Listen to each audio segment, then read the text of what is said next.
Vai ficar aqui. Vai. Já comecei. Já começou? Olá.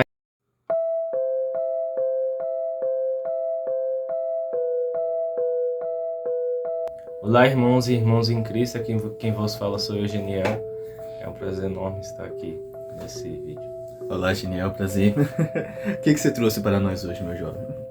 Olha, cara, primeiramente eu vou falar da minha infância, né? Minha infância foi um pouquinho conturbada assim no início, nos meus 4 ou 5 anos que eu passei antes de vir pra cá, pra São Paulo, porque antigamente eu morava em Pernambuco, né? E naqueles momentos, no começo tava tudo feliz, né? Vivendo a infância tranquila, eu sempre fui uma criança muito feliz. Só que teve um impacto muito enorme quando a mãe do meu pai morreu. E no momento daquilo, que aconteceu aquilo, eu estava presente.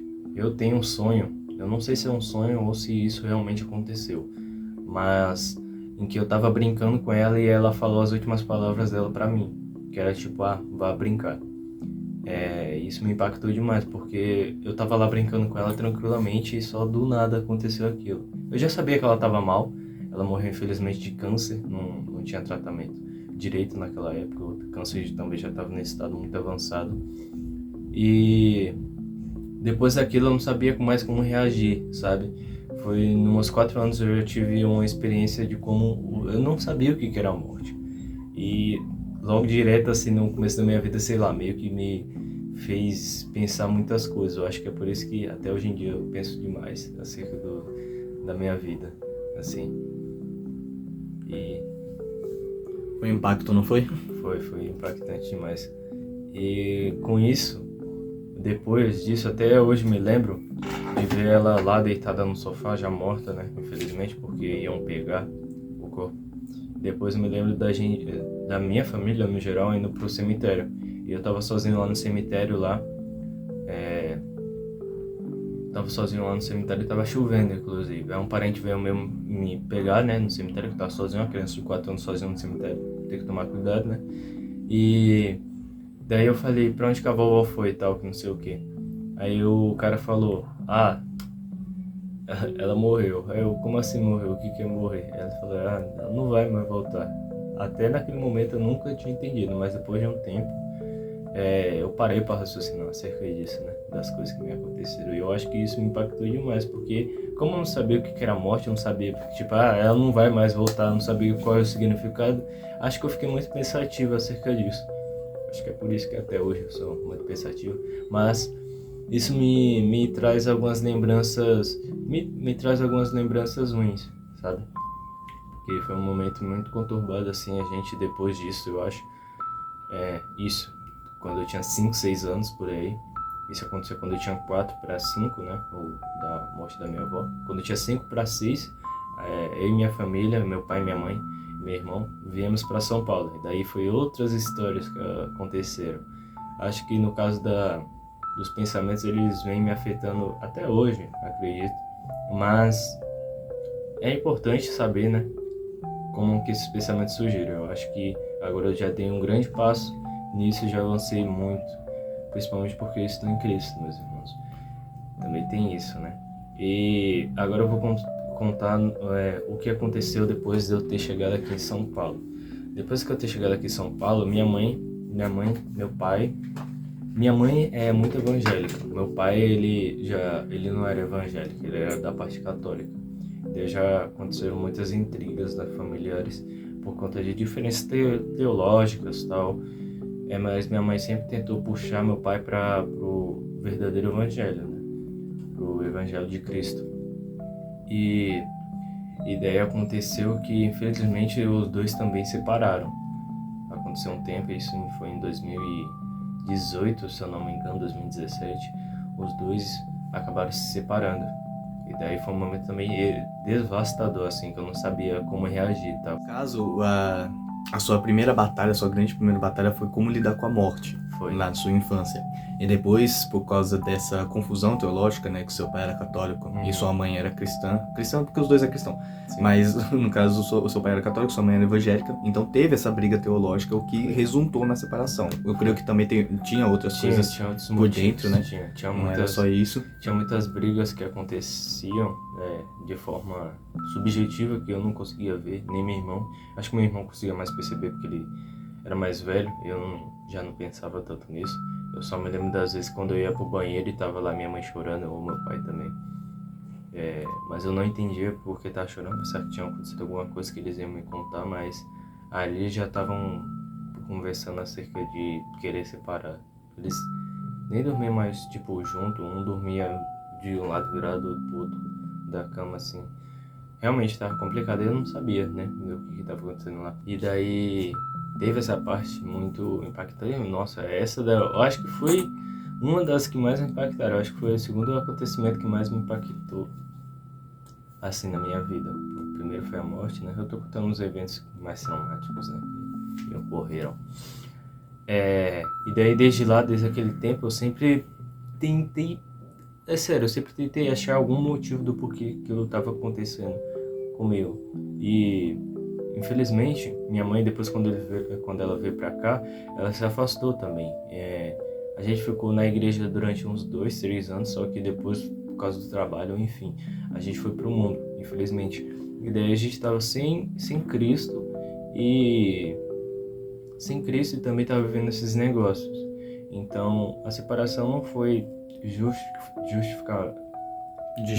Não foi justificado porque um é católico e outro era evangélico, mas eu creio que também por conta disso, sabe? Tinha muitas brigas que os dois aconteceram, né? E também sem Cristo ali no meio, sem mediar o relacionamento dos dois, ficou complicado e chegaram na fim de se separar, né?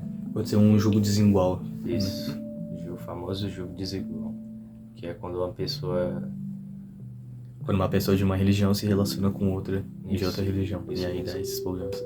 Ou também ideias diferentes que não combinam. Por exemplo, ideias de vida. E daí chegou nisso, né? Só que eu sempre fui uma criança muito pensativa. Eu teve um tempo atrás que eu perguntei até pra minha mãe acerca disso. Falei pra minha mãe, como é que eu era na infância? Eu esqueci de perguntar certamente a idade, mas desde a infância minha mãe disse que eu era muito quieto. Então uma criança que é muito quieta, normalmente ela pensa demais. Criança que é muito elétrica, né, que é muito energética, sai pulando, batendo tudo, normalmente só vive a vida. Eu, no caso, não. Eu raciocinava, tentava entender o que estava acontecendo ao meu redor para ver se aquele ambiente era confortável para eu brincar. Então já eram outras ideias que eu tinha. Então acho que desde a infância eu acho que sou uma pessoa que pensa muito. E depois daquilo, né, do meu relacionamento, foi um vai e volta de pensamentos acerca disso. Não sabia o que ia acontecer, mas eu tô aqui agora, né? Relacionamento com meus pais. seus pais. Eu não sabia o que ia acontecer com eles dois, né, tal. Mas foi muito complicado. Mas hoje em dia eu entendo que foi um dos motivos de ter acontecido isso, porque se não fosse, eu acho que isso, não sei se a gente tinha voltado para a igreja e minha mãe, por exemplo. Agora eu vou contar acerca depois que aconteceu da separação dos meus pais. Eu infelizmente também entrei em um vício em pornografia. Foi aos meus 11 anos que isso aconteceu, a separação dos meus pais. Eu não sabia o que era a pornografia e tal. Eu não sabia, no caso. A 11 anos de idade, o menino vai saber um negócio desse. E já tava um negócio, eu tinha um PC em casa lá e tal. E daí a criança curiosa, né, foi buscar e infelizmente achou. E daí, infelizmente, isso pegou grande parte assim da minha adolescência até os meus 17 anos. Até os meus 18, até ano passado, no caso. Pegou grande parte da minha vida, desde os 11 até hoje em dia, sabe? Hoje em dia eu tô mais liberto desse vício, graças a Deus. Mas quando tudo isso começou, eu não sabia reagir àquilo, só que era um impulso muito forte na minha cabeça. Como era uma dopamina muito forte, né, criança, pensou que aquilo era diversão e ficava lá o dia inteiro tal, fazendo aquilo, infelizmente. Às escondidas, né, e sei lá, se sujando por dentro e sendo contaminado pelo que o mundo propõe, que no caso é só infelicidade. O interessante é que quando a gente se mistura num vício, normalmente quando é criança principalmente, a gente sabe que tem uma noção que é errado, só que a gente tem também uma noção que é divertido. Sim. E aí fica esse conflito na nossa mente, porque faz bem, só que por que eu tô escondendo? E aí a gente prefere ignorar muitas das partes do que realmente confessar ou do perguntar pra alguém. Sim. Porque a gente sente essa culpa, a gente sente que é culpado, só que não sabemos do porquê. Isso quando criança, né? Quando a gente começa a crescer mais um pouco, a gente tem uma noção, tem uma melhor compreensão das coisas, e aí a gente entende do porquê que é esconder, do porquê que é fazer escondido. Mas quando é criança a gente não sabe, a gente só sente a necessidade de esconder. Do porquê, aí a gente prefere ignorar do porquê. Sim. E foi realmente isso, eu escondi esse negócio. Até hoje eu não falei isso pra minha mãe, que eu tinha esses vícios. Mas acredito que também não é tão importante eu virar e falar pra ela que agora eu tinha esses vícios, porque agora eu sou uma nova criatura. Mas isso afetou muito minha cabeça desde aquela época, já que eu pensava muito. Comecei a pensar mais ainda, porque quando uma pessoa se masturba, principalmente quando é criança e não sabe o que é aquilo, o cérebro vai tentar achar uma razão para aquilo. E eu não achava uma razão para aquilo. E daí eu tentava ficar raciocinando e tentando entender. E desde aquela época me cresceu um sentimento de... eu não consigo explicar direito, mas de indiferença e apatia, para ser bem sincero. Eu não estava conseguindo sentir nada, no sentido de já estava tão esgotado, só que mesmo assim eu fazia aquilo, né? Infelizmente, masturbação, eu fazia aquilo. E afetou nas questões dos meus pensamentos até na parte da infância. E infelizmente também afetou outras pessoas. Dos meus 11 aos 14 anos, eu fiquei nesse vício, eu me afundei mais e mais vezes em tópicos da pornografia que iam descendo, infelizmente. Mas tinha alguma coisa que me falava de que eu tinha que parar. Então, em alguns momentos eu parava, tentava refletir o que eu estava fazendo, ficava uma, 2 semanas sem fazer aquilo, mas infelizmente voltava. Até que cresceu um ponto, dos meus 11 aos 13 anos, que foi na época... Não, dos meus 13 aos 14, foi na época da pandemia. Na pandemia eu não sabia mais, eu só estava perdido. Na pandemia foi a época que mais...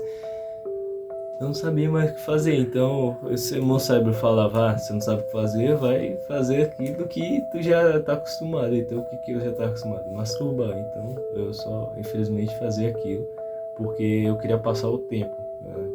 Por isso que muitas pessoas de hoje em dia já perderam a noção do tempo, porque passou tão rápido e a pessoa se desprendeu tanto se desprendeu tanto das coisas que estavam acontecendo ao redor dela, porque estava muito em casa, e só fazia alguma coisa só para passar o tempo, para ver se no final ia ter alguma coisa boa, né, no fim da pandemia, no caso. E daí foi uma das épocas que eu mais fiquei viciado, sério mesmo, eu fazia isso acho que umas sei lá, umas 5 ou 6 vezes por dia. Era complicado mesmo. Eu acordava, aí ia lá fazer, aí ia tomar café, voltava lá fazer, é sério mesmo, era complicado. E daí... Pra quem é viciado? Pra quem é viciado, parecia realmente droga, sabe? Eu não sabia aquilo, eu tava todo seco, e mesmo assim eu continuava fazendo aquilo, eu não entendia o porquê, até chegar um ponto de eu desenvolver uma alergia acerca daquilo. Essa alergia, no caso, ela afetou muito porque ela era uma coceira insuportável, sabe? Todas as vezes quando eu ia praticar o ato da masturbação, meu corpo começava a coçar, eu não entendia o porquê. Já estava chegando num estado em que meu próprio corpo estava falando que para eu parar, entendeu? Tava chegando nesse ponto, então já era algo que ia além do meu consciente, então outra coisa estava falando para eu parar, e eu não sabia o porquê, mas mesmo assim eu continuava. Eu continuava tanto que eu criei até meio que, digamos assim, naquele momento eu criei um fetiche por, sei lá, meu corpo coçar, então foi muito estranho, então eu fazia aquilo sei lá, só por diversão e porque também eu achava, ai, bom, tá, não sei o quê. E, sei lá, muito estranho essas partes e bizarro demais como pensar como é que aquilo surgiu e que infelizmente isso perpetua até hoje, porque infelizmente quando, quando eu durmo, normalmente, né, quando as pessoas dormem, elas, quando não soltam, não tem o ato da masturbação, né, não seguram o esperma normalmente ele solta durante o sono, ou senão quando a pessoa está tomando banho ou fazendo outras coisas, enfim, durante o dia a dia. E daí meu corpo começa a reagir, então meu corpo começa a coçar do nada, então tem ainda algumas coisas que me afetam desde aquela época por causa disso. Sequelas, né? Sequelas. Quando a gente se aprofunda num vício a um certo ponto, aí fica sequelas. Sim, fica sequelas demais. Então, meio que meu corpo criou uma abstinência, porque eu meio que fiz até um teste. Quando no começo estava surgindo essa alergia, eu não sabia do porquê estava surgindo aquela alergia. Mas depois eu falei, mano, do nada surgiu essa alergia. Por que surgiu essa alergia? Aí eu raciocinei, será que isso tem a ver por causa da masturbação? Aí eu fiquei 1, 2, 3 dias sem me masturbar. E não é que a alergia parou. Então, tinha algo muito relacionado com isso. Não sei se era por causa que eu me sentia muito alegre. Alegre, eu não vou dizer alegre, porque vinha um pico, né, de felicidade e depois só... A dopamina. Isso, só o pico de dopamina, depois só tristeza no coração, porque eu tava vivendo um cenário... peso de culpa. Tava vivendo um cenário muito irreal na minha vida, né? E sei lá como meu corpo reagiu a isso, só que deu uma coceira imensa, sabe? E isso perturbou dos meus 13, 14 anos até hoje. Eu tenho 18, então já faz 5 anos, mais ou menos, desde a época da pandemia. Então, é um pouco difícil ainda de lidar com isso, porque eu fico pensando, caramba, mano, se eu fosse diferente, né? Mas, depois disso tudo, quando eu conheci a Cristo, eu me mudei realmente. Quando eu falei, não, tem que parar com isso, tal, como sei o quê. E depois que eu me batizei, eu falei, realmente, não, eu sou uma nova criatura, sou um novo genial, não quero voltar a práticas anteriores, porque, meus irmãos, esse vício, infelizmente, afeta até nos relacionamentos, sabe? Afetou até nos relacionamentos, então foi muito complicado isso que eu vivi. No caso, Cristo, ele te resgatou deste vício tanto que você estava se aprofundando aí, que você estava preso. Aí como você tentava, né? Você tentava realmente, você falou algumas vezes que tentou parar e não conseguia, infelizmente voltava à prática. E quando você se relacionou com Cristo, aí você teve uma força, posso dizer, sobre-humana, que agora você não comete mais o ato. Sim. Você agora foca, né, sua mente totalmente em outra realidade, que é a realidade de Cristo.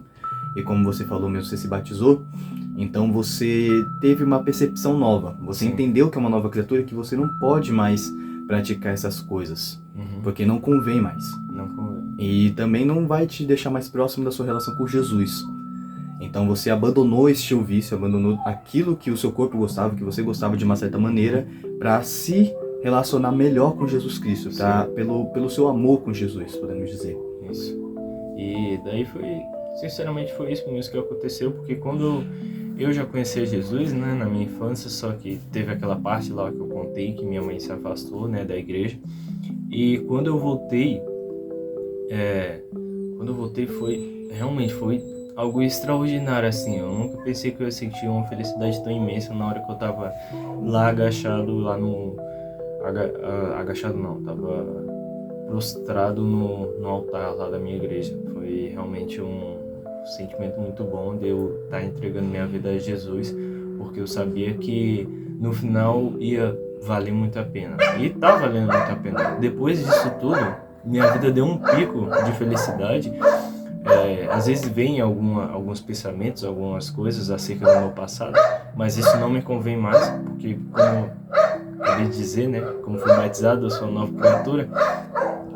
E isso mudou realmente minha convivência com meus pais, com minha mãe, com meu pai, com meu irmão, sabe? Mudou minhas relações com pessoas no geral. Então, depois disso tudo que eu sofri, eu entendi realmente o que é a vida, sabe? A vida é você entregar para algo bem maior que é Jesus, que está lá nos céus nos observando todos os dias e que nos dá a graça de acordar todos os dias de manhã e fazer algo da vida. Muitas vezes eu me perguntava até, caramba, quando eu não era convertido ainda em Cristo, eu ficava perguntando, caramba, eu vou dormir, amanhã eu tenho que fazer alguma coisa. Eu não sabia se ia ter ou não amanhã. Eu não tinha essa fé, não tinha essa compreensão. Eu falava, o que era amanhã? Tô vivendo minha vida automaticamente, aqui tô fazendo a mesma coisa, aí vai atividade e tal, que não sei o quê. E eu não tinha certeza da manhã.